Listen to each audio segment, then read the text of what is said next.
In the small town of Brunswick, it's detention time at the local high school. Claire McClaskey, a budding journalist, is doing a documentary on the effects of detention. She starts by interviewing Brooke, the most popular girl in school, but it's obvious that Claire doesn't know how to work her camera. Anyway, Brooke got detention for insulting Mr. Clark, the math teacher, and thinks detention is a pain. We done Spielsberg?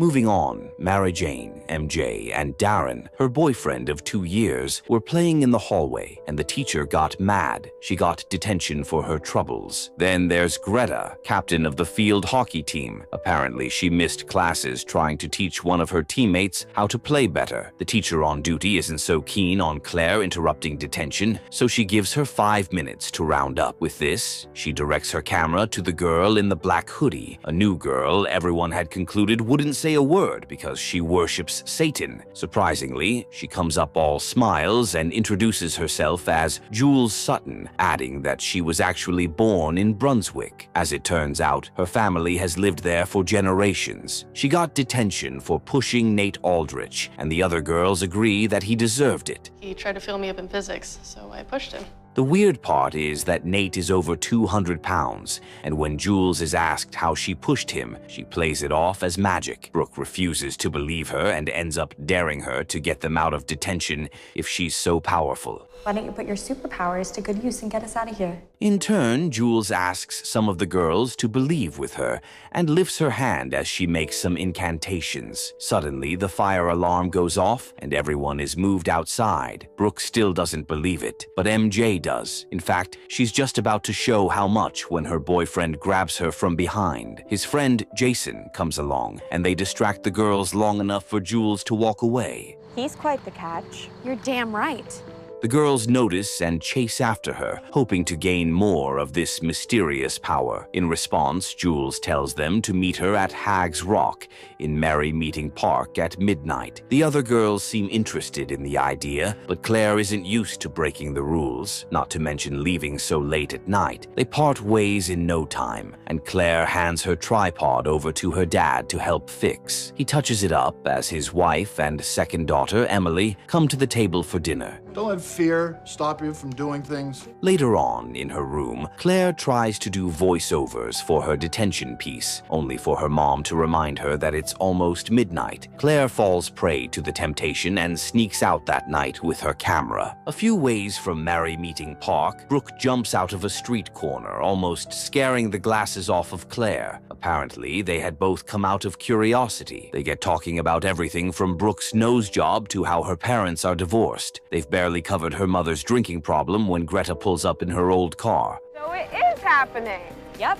Right on. Together, the three of them drive to the park and arrive at Hag's Rock 10 minutes past midnight. They conclude that Jules is a liar, only for the emo witch to show up with MJ and 2 shovels. She gives Claire a choice. Either she leaves or participates. Claire chooses the latter. Up next, Jules maps out a pentagram around Hag's Rock using salt. She then explains that the 5 points represent the 4 primal elements: water, fire, wind, and earth, and the last point represents spirit. It represents those who've lived before us and have passed on. With this, she instructs them to pick up a shovel, dig a point of the pentagram each, and bury a lock of hair as a sacrifice. They do this almost immediately. She then pulls out a piece of parchment containing instructions passed down for generations in her family. It contains 2 sets of chants. The first one is capable of bonding like-minded souls, and the second is for commencement. Of course, the girls barrage Jules with questions, especially when she mentions something about them becoming a coven. She satisfies their curiosities, so they chant in unison, mentioning all 4 elements in their bonding ritual. The earth in our bodies. Nothing happens for a while after this, and the girls just sit around eating store-bought cookies. They talk among themselves to pass the time, and Claire goes full geek mode, bringing up papers she's read about the burning of witches in Brunswick. It turns out that they weren't burned, but rather found dead at Hag's Rock. The spot had been used for various Wiccan rituals in the past. They're still talking when they hear a loud scream, and they instantly run towards the pentagram. Check it out. Oh my God. Upon arrival, they notice that all their buried locks of hair have been dug up. The others freak out, but Brooke just sees it as the result of their actions. The next day, during lunch, Claire's editor, Pete, gives her a taste of her medicine, pointing the camera at her. She escapes him when she realizes Jules is eating by herself. In no time, MJ joins them at the table, freaking out about what happened at Hag's Rock. She thinks someone must have been watching them. Jules pulls out the parchment to confirm the conditions of their ritual, only for Darren to snatch it from behind. Greta shows up to smack him upside the head and retrieves the parchment. He and Jason are forced to leave the girls alone, and soon Brooke completes the circle. Hey, Brooke, you want to sit with me? No, I have a seat already. She strongly believes the ritual worked, and to move on to the next chant, the group will have to meet. Brooke refuses to sit for fear of ruining her image, but suggests that they all meet at her place by 11 p.m. MJ chooses this moment to voice her fears, explaining how she couldn't sleep and doesn't want to be in league with some demons. Jules then reveals that they can't commence without all Coven members being present. After lunch, Claire and her camera sit for Mr. Dwyer's class, only for Brooke to storm in and displace the boy sitting next to her. But that's where I always sit. You did before I wanted to. She would like Claire to join her in helping MJ gain some courage before their meeting. By 11 p.m., everyone except MJ gathers at Brooke's home. Jules wastes no time purifying the space with some sage, but it sets off the smoke detector. Just as Greta disables it, MJ comes walking in. They sit in a circle soon enough, chanting the commencement spell. Hear us, gods of land and sea. For a split second, the lights glitch, but nothing more happens until they're done. Shortly after, they begin to wonder what they can do now that the only 2 spells on the parchment have been activated. In turn, Jules explains that she didn't need the parchment to get them out of detention. They then sit in a circle and form a mantra to get a book to levitate. It doesn't work initially, so Jules points out that the problem could be in the phrasing of the mantra. There's no reason to doubt what we want. Taking initiative, Claire starts a new one in which they believe the book is already floating. After a few seconds of repeating this, the book levitates, pushing MJ to burst out laughing. Her break in concentration sends the books falling. They decide to try levitating something bigger next, Claire to be precise. Claire is in the air.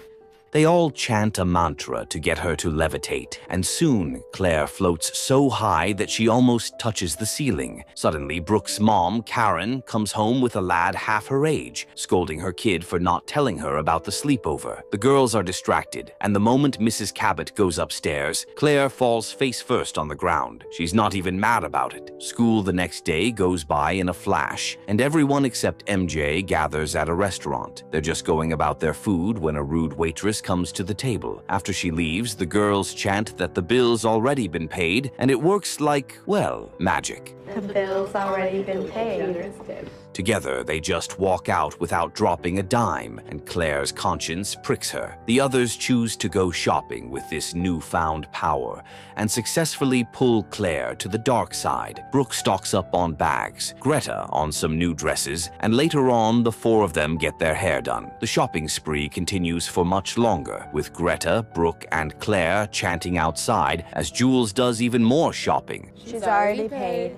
She's already paid. They get away with it, only to run into Darren and Jason outside the mall. Apparently, MJ had a serious dental emergency. Claire and Brooke end up in Mr. Dwyer's class once again, and once again, he catches Brooke mouthing off instead of listening. He asks her a question, but she gives a witty response instead, leaving Claire to give the right answer. In turn, Mr. Dwyer mocks Brooke for being dumb, and the girls plot their revenge. No pestilence had ever been so fatal. They chant that he's a coffee mouth and keep on chanting until Mr. Dwyer begins to throw up coffee. Word spreads about his incident, and the girls meet up to talk about it during lunch. He's also Brooke's advisor, and she's convinced that he's out to get her. MJ shows up, sad that she couldn't go shopping with the rest of the coven. As it turns out, any one of them is capable of harnessing magic without the rest of the group present. Greta chips in how Brett, a popular jock, asked her to be his date to the spring fling. Is that something you chanted for? No. Brooke then mentions how they must all have things they really want to achieve. With this, she calls for a meeting at midnight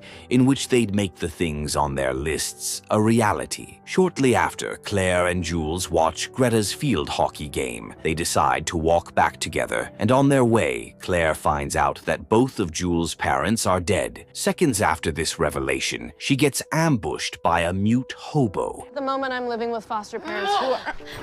And Jules stretches her hand towards the criminal. Out of nowhere, the hobo is sent flying into the distance, giving the girls a chance to run for it. As Claire nurses her bruised arm, she can't help but wonder how Jules sent the hobo flying. It turns out that she really wanted her gone, and the magic did the rest. Claire continues her voiceover when she gets home that night, but her little sister stops by her room to make trouble. Just before the pillow fight becomes serious, Mrs. McClaskey sends Emily to her room. Later on, Greta drives the others to Brooke's home as planned, but they find her standing outside. Unfortunately, Karen is with the young man from before, and it's way too noisy to get anything done. With this in mind, Greta drives the coven to the woods.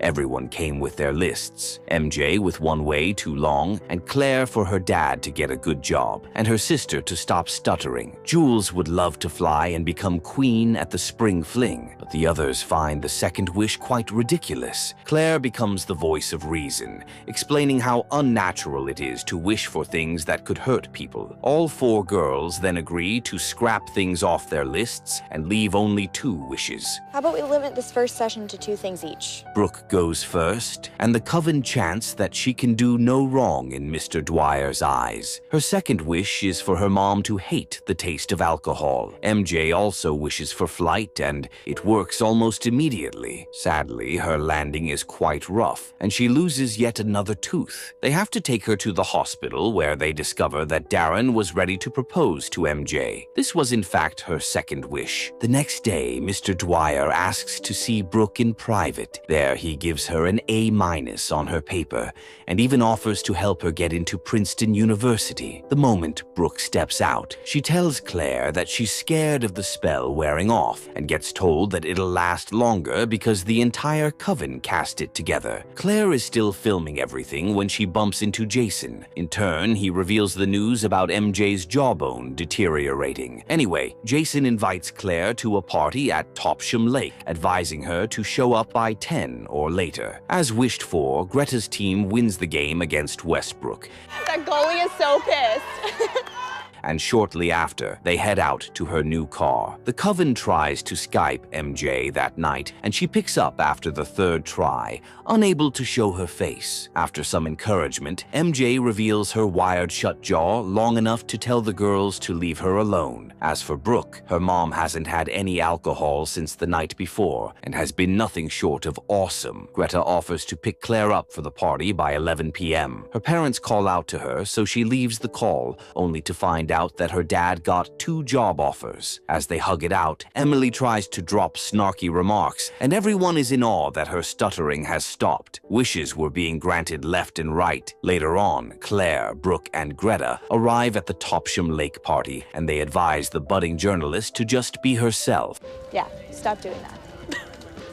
While the campfire burns on one end, Brooke gets very drunk on another. Meanwhile, Jason hopes to capture the moment Claire tries beer for the first time. Brooke interrupts them and drinks it all. She goes on to ask for some more, so Jason leaves to find it for her. It's at this point that Greta introduces Brett to her friends. After a while of playing around, Claire doesn't hear from Jason. Afraid, she goes searching for him in the woods, only to witness Jules flying down on a stick. It turns out that she flew to Boston just to get pancake sandwiches. They both track down Greta, and all 3 girls go looking for Brooke. To aid their cause, Darren has his friend turn on the headlights on his van, and it reveals Brooke being too friendly with Jason. Claire feels so betrayed, and it spills into the next day. At school, she and Jules talk about how much of a traitor Brooke is, and they're still talking when the teacher asks them to step into the hall. They quietly obey, only to be met by Detective Strauss and her subordinate. Apparently, she wants to see the receipts for their purchases at Old Port. The girls were caught on camera, picking out things and just walking away, so the detective would like some proof of payment. Is there a problem with them?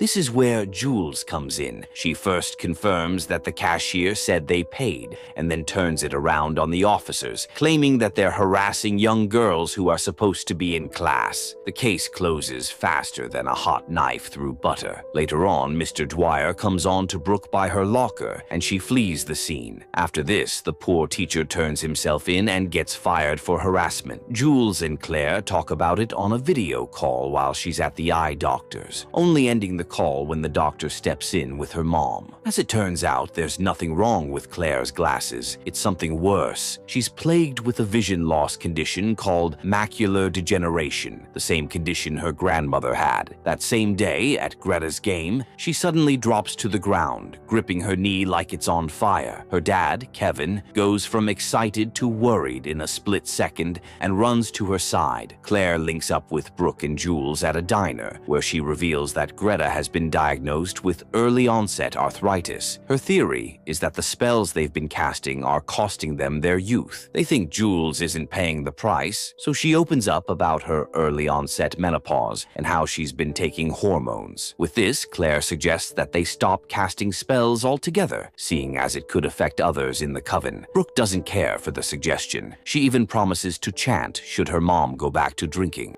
Even if it ages us? She then walks out on the group. Shortly after Claire drops off MJ's homework, she and Jules pay Greta a visit. The sportswoman can barely walk without her crutch, but she manages to make it to her porch, where she talks with her girls.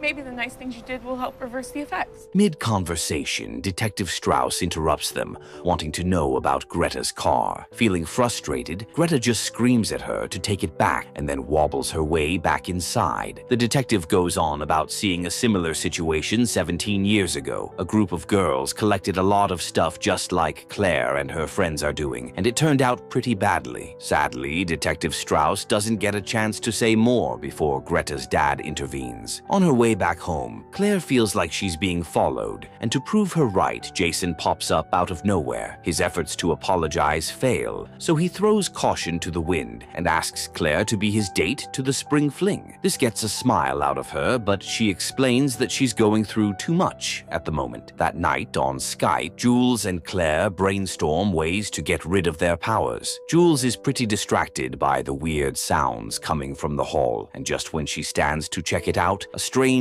black essence knocks her down. It continues to knock her around until it pushes her out the window. Luckily, she gets treatment on time. Claire's worried sick about Jules, but her parents refuse to let her visit the hospital so late at night. In school the next day, Jules's seat is empty, and Claire can't concentrate. It's worse at lunch, seeing as she pours her drink all over herself. I don't even know who I can turn to for help. She picks up Jules' homework after school and makes her way down to the hospital. Still feeling like someone is following her, she dips in and out of alleyways before reaching the hospital. Upon her arrival, she says hi to Jules' foster parents and goes straight to her friend's bedside. Apparently, Jules found a lock of blonde hair in her fist after falling out the window. Her theory is that it belongs to Brooke and that the witch continued to use magic, even though her friends were hurting because of it. Jules then warns Claire to be wary of Brooke, seeing as they have no idea how far she'll go for power.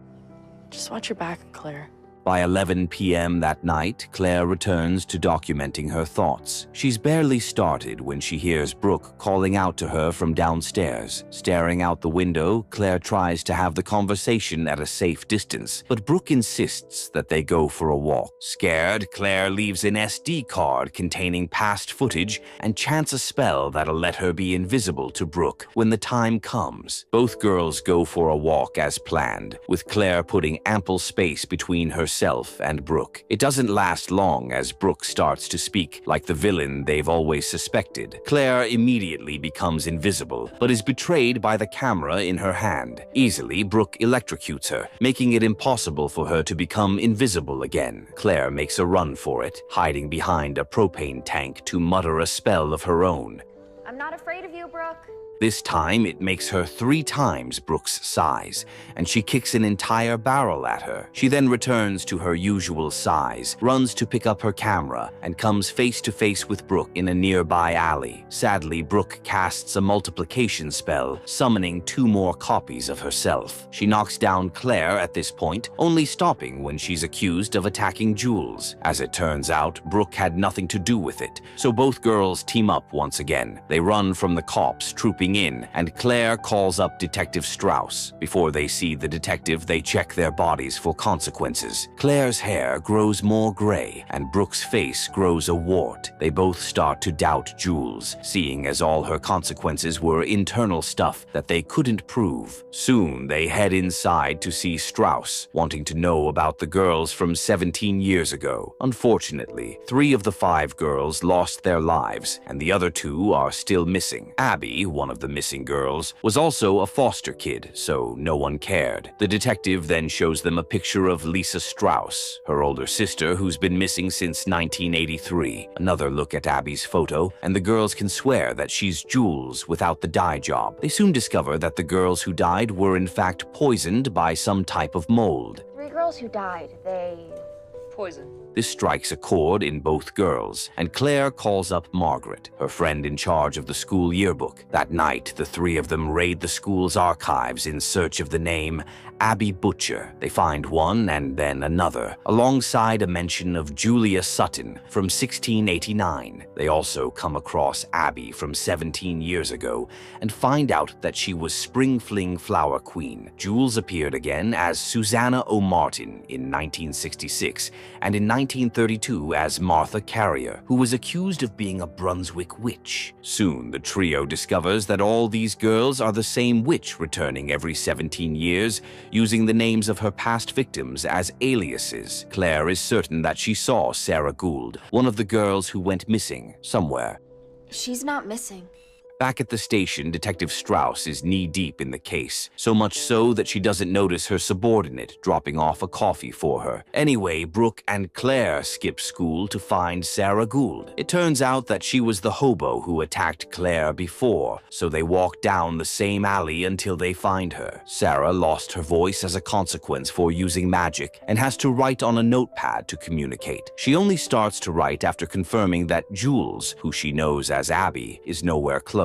Sarah reveals that the Coven story is a lie and that it's actually a scheme for Jules to replenish her youth. It turns out that she also shoots fire and had burned Sarah's face in the past. Brooke wonders how they can reverse the effects of what Jules has done, but the only advice Sarah has is that they shouldn't let her be crowned Flower Queen at the Spring Fling. She begs them not to let Jules seal the curse, and shortly after she walks into an incoming van. Brooke quickly points out how trapped they'll be if the cops find them at the crime scene, and despite her suggestion to call Detective Strauss, Claire is convinced that they have to do things on their own. She goes on to call MJ after this and fills her in on everything. Later on, at the hospital, Jules threatens her fake foster parents not to utter another word,